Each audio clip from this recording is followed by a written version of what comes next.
We're here on Main Street and Grable, and as you can see, still a very, very active scene. Sheriff Stoffel says the biggest challenges with the body cameras are making sure they're turned on correctly and putting them on the right spot on the officers' bodies.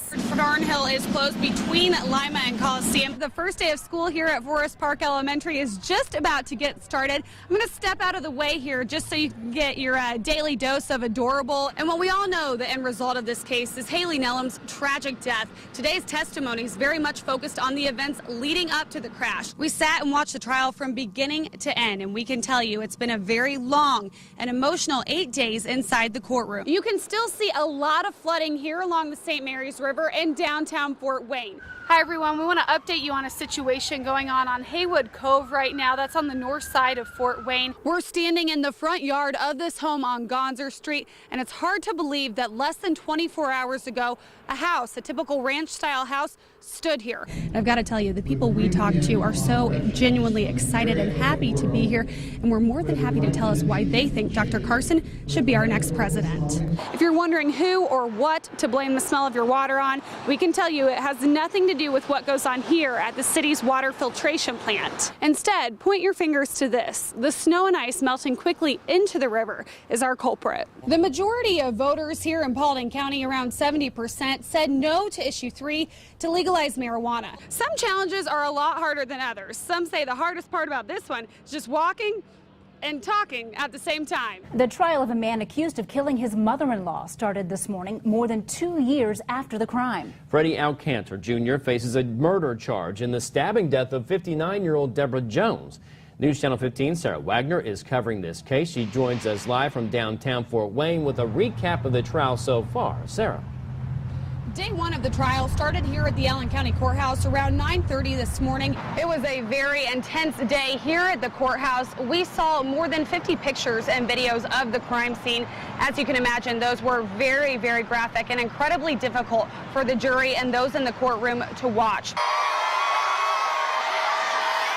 This hall at Leo Elementary looked more like a 4th of July parade than a school auditorium today, and for good reason, too. Let's give a warm welcome to Sergeant Phil Street and his wife, Lucy. Sergeant Phil Street left the Marines more than 60 years ago, but his memories of the Korean War are still crystal clear. Korea was terrible because it got 30, 40 below zero, and you were never warm for weeks and weeks. All this because of a simple letter 5th grader Luke Adams wrote to Phil when he went on the October honor flight to Washington, D.C. Luke never thought he'd hear back. How wrong he was. I got your thank you letter for my service in the Korean War. I am sending you some of my medals to keep us. Our only child died last December, so I have no one to leave them to, so I want you to have them. That letter also came with some good advice. Some are sharp on the back, so be careful. A priceless gift Luke says he will always treasure. Oh yeah, I didn't want to make them tarnished. That frame won't let them tarnish, will it? That's really nice. My dad got it professionally done. That's really nice. He did that for you. In 1954, Phil and 8,000 other Marines came back from the war without a single soul to welcome them home. More than 6 decades later, that's no longer the case. You know, Korean veterans are called the forgotten veterans of forgotten war, but not at Leo. Thank you, sir, for serving our country. Thank you. It's been a busy day of cleanup here in downtown Roanoke. Many neighbors and businesses tell me they haven't seen flooding like this in nearly 30 years. It went up fast and down fast, you know, so now it just left behind a lot of cleaning. Overnight flash flooding left behind a foot of water in downtown Roanoke. Today, businesses along Main Street are left cleaning up the muddy mess. We opened up in April, but yeah, got a little shock surprise, though, that Mother Nature wasn't so friendly to us. Instead of customers filling the street, power washers and cleaning companies are taking up the parking spots.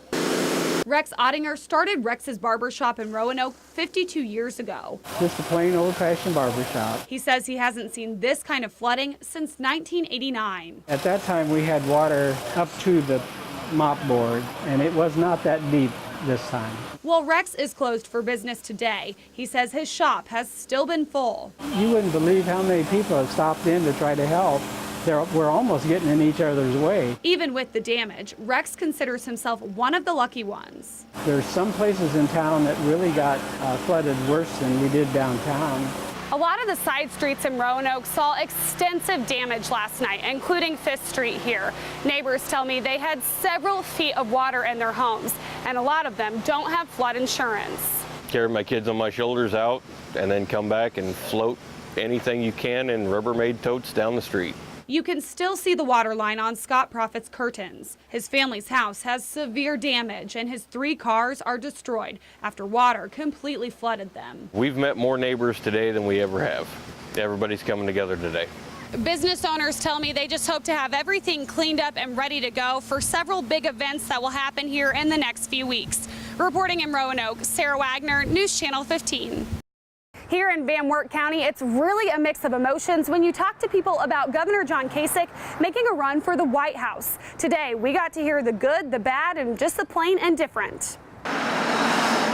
Balliet's Coffee Shop is a Van Wert County staple. Great American food. Step inside and you'll find 15 options on the list of daily specials. We got roast beef, roast pork, meatloaf. But it's the 16th choice on another list. That's all the talk in this restaurant today. Two-time Ohio Governor John Kasich is now on the lengthy list of Republican candidates making a 2016 run. Some people, Republican for 67 years. Say they're thrilled with the announcement. He's always been great in everything he's done. I think it'll be tricky, but I think he can come up with some great ideas. I like what I read about him.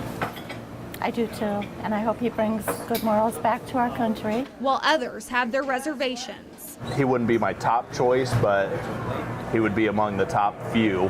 Some Ohioans simply unfazed by the news. We just quit voting. It just didn't seem like it mattered who you voted for. It all came out the same. The side dish of today's lunch, the sheer number of Republican candidates now running. I just think it's just, an awful lot. Too many candidates. There's probably going to be more. It's getting out of hand. I just don't understand why there's so many. We need a big choice between, a wide variety of different candidates. Regardless of their feelings towards the governor, people seem to agree on one thing. A Kasich run will help put their state more on the map. Ohio isn't known for much, so that'd be nice to get some recognition. The first debate is scheduled for August 6th on Fox. Only 10 of the 16 candidates will participate in that. Reporting in Van Wert County, Sara Wagner, News Channel 15.